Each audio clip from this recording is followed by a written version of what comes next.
Forgiveness is a character issue. Unforgiveness is an addiction. And my character sucked, and I was addicted. I had my perfect job. I had my supervisor, I was in a leadership position. My supervisor supported me. My coworkers respected me. And then I got transferred. And that was a different organization, different organizational culture, and it was shaped by two organizational bullies. In fact, one of them was my supervisor, and he liked to be called the evil one. And the thing is that this was your toxic, classic work environment, toxic environment. My bosses cussed. I was cussed out when I first got there for about the first 6 months. I was micromanaged. I was humiliated in front of my other team members. And it was just one of those, it was known as one of the worst places to work in the building. And the thing is that over time, I didn't do anything at first because I didn't want to be called the problem child. I didn't want to be the organizational person that was difficult to work for or work with. But the thing is that that's exactly what I ended up being. Very difficult to work with. And to be very frank, I was an asshole. And that's putting it very lightly. Because I acted in passive, passive-aggressive ways. I was very angry. I ended up being very frustrated. My coworkers even told me, Andy, let the guy go. Let it go. Because he's always been this way, and he's not going to change. And I'm going, no, I am not going to have him treat me like that, and neither should you. And I'm working on my doctorate, and I don't like what he's doing, and I'm going to change it. And within that, I burnt a lot of bridges, both personally and professionally. And the thing is that it got so bad that they even sent me to anger management courses. And the thing is that I really tried, but until I met this guy that really changed the trajectory of my life. And his name was, and we're just going to call him Simon, but he was actually Nelson Mandela's bodyguard. And I spent a month with him at The Hague, doing some research on some things. And there were some things that he told me. We had lots of conversations, believe me, on the beach of The Hague. And he said, there was a couple things that he said that I'll never forget that stuck with me. And it really stuck. One is stop being the victim. Second thing is he said, you're a very emotional guy, Andy, but your emotions control you, and you really suck at trying to control your own emotions. You lack the emotional control. And then the other thing that he said was, why are you giving your power to the person that actually hurt you? Why are you giving your power to him? And the other thing is that, why do you expect him to apologize and accept that responsibility? Because I guarantee you, he really doesn't care. And the other thing is that he said, you are only responsible for those things that you can control. You're not responsible for those things you cannot control. And he said, you cannot control the organizational bully. You cannot control the people that you work with, but you can change the response that you give to the traumatic event, to the offender. And, you can give it a new meaning, thoughts, and beliefs. And he said, the way to do that is through forgiveness. I said, lightly. I said, you got to be crazy, okay? I said it a little bit more colorful than that, but I said, you got to be crazy. You don't understand what they did to me. You don't understand how hard and how hurtful it was. I mean, if he just wouldn't have cussed at me, if he just wouldn't have done this, if he just wouldn't have done this, if he just, all the way through, I wouldn't have been angry. And and he goes, and the other thing is, during some other conversations, I was like, why me? Why should I be the one that has to always forgive? Why can't he take responsibility? And why can't he apologize? I mean, after all, he's the one that did it. I wouldn't have been so angry. And the thing is that within that, it was more of like, Andy, the thing is that you cannot control him. And the thing is that I was always the one that wanted to take the first business trip to get out of town, get out of the office, and get away from home.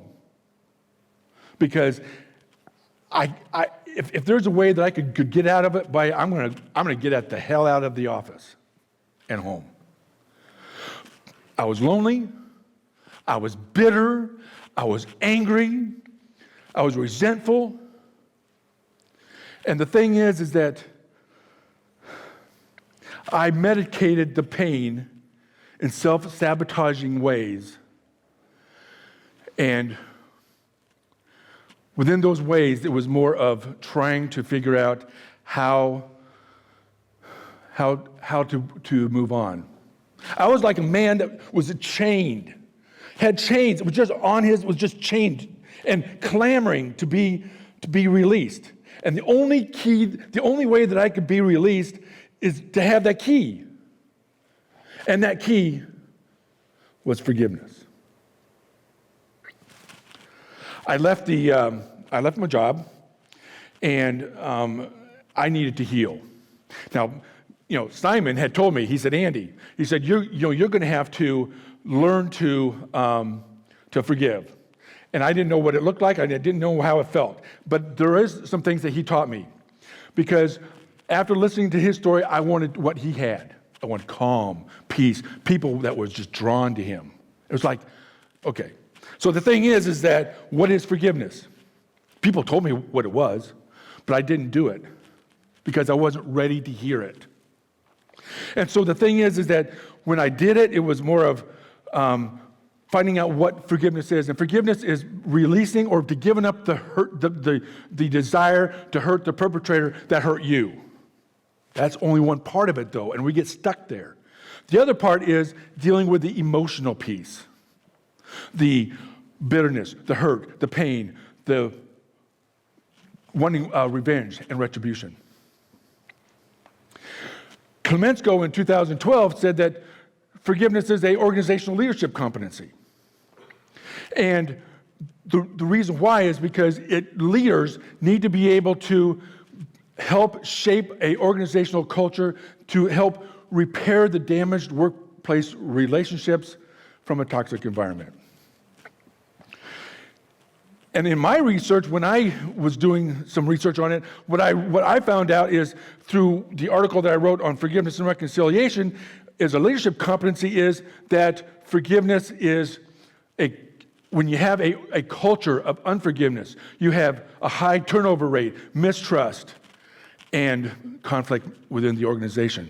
However, when you have leaders that integrate forgiveness as an organizational culture, within that culture, you have psychological safety, trust, and respect. So Simon helped me understand. He goes, there's three parts. The way, because I didn't know what the process was, and the process is going from the head, okay, the cognitive, to the emotional, and from emotional down to the gut, where you live out of your core. So I was like, okay, and I listened, and he taught me. It was like, because I was very good at keeping everything in the head. We seek to understand, and we rationalize, intellectualize, and we make decisions. We're going to make a decision to forgive. And because forgiveness is a decision. But we forget that the decision is just one part of it, and we keep everything here because it's easier, and we don't have to deal with the emotional piece. So we stay there. I stayed there for 10 or 15 years. And when every hurt and every pain that happens, when you get hurt and you don't deal with the tags of it, that wall comes up. And we put up a emotional wall. And we don't have the types of relationships that we need. Now, let me give you an example of what I'm talking about. Every time that I saw, I was a pain in the ass in this, over here. So what we do as leaders is we'll just shuffle the deck instead of actually fixing the problem. Okay, so I went from here to over here, and I still had all the hate and the hurt and all this towards those two organizational bullies and the people that I worked with, and I went over here and I took what I felt over here to the new division. And when I did that, it wasn't fair to them, but even though they heard all the stuff, all the crap over here that I did. And the thing is what happened is when I did that, every time I saw my organizational bully in a meeting, or I saw him in the hallway, dirty hole, this guy doesn't know what he's doing. He's lying to you. I did everything to undermine him and anybody that was in that area. So when I come over here, I became an asshole over here too. Because what we do is if we don't heal those things, that hurt that was over here, we're going to take it to another organization. Whether it's, and especially it's even more confusing if you go to another organization in a different company, because they're going, what the hell? So what happens is that we're still staying up here. We've made the decision, yep. And we say, okay, where I had friends, family, other things. Look, you're just going to have to let it go. Deal with it. Forgive. You just got to forgive. Peace at all cost. Just forgive. Well, that sounds good. But the thing is I did forgive, and I was up here, but I was still hurting here. And what happened is that I was living in the past instead of living in the front. And I was blaming. I was very good at blaming. It's everybody else's problem except mine. And the thing is that what I end up doing is I had this wall to protect myself. And what I did was I gave my power to other people. But the hardest piece of forgiveness is bringing it from here, the intellectual, understanding it, to here. It's the hardest piece. And people don't know how to do that because it takes work. It's easy to stay up here. You can just sit there and say, I'm done. Oh, I'm in a different area, not a problem. I'll forgive him, it's all right. I'll just come over here. I've left it, I'm done, don't have to worry about it. It doesn't work that way because we're still hurting here. And this is where we act out. So when I started healing this, the emotional wall started to come down. And I became the leader that I needed to be. And the thing is that I went from blaming others and giving away my responsibility or giving away my power to actually coming over here and starting to accept responsibility. Even though he did this, I still responded, and I could have responded differently, and I didn't do it because I didn't know how. I didn't have the tools, and I wish to God I did. Because if I did, I wouldn't have lost my family. I wouldn't have lost my kids. And I wouldn't have lost my job. I lost everything. And so I really want you to understand that when you go through the pain of here and sift through it and really accept the responsibility, then what happens is you feel really guilty. And you have to start forgiving yourself so you can live out of your core.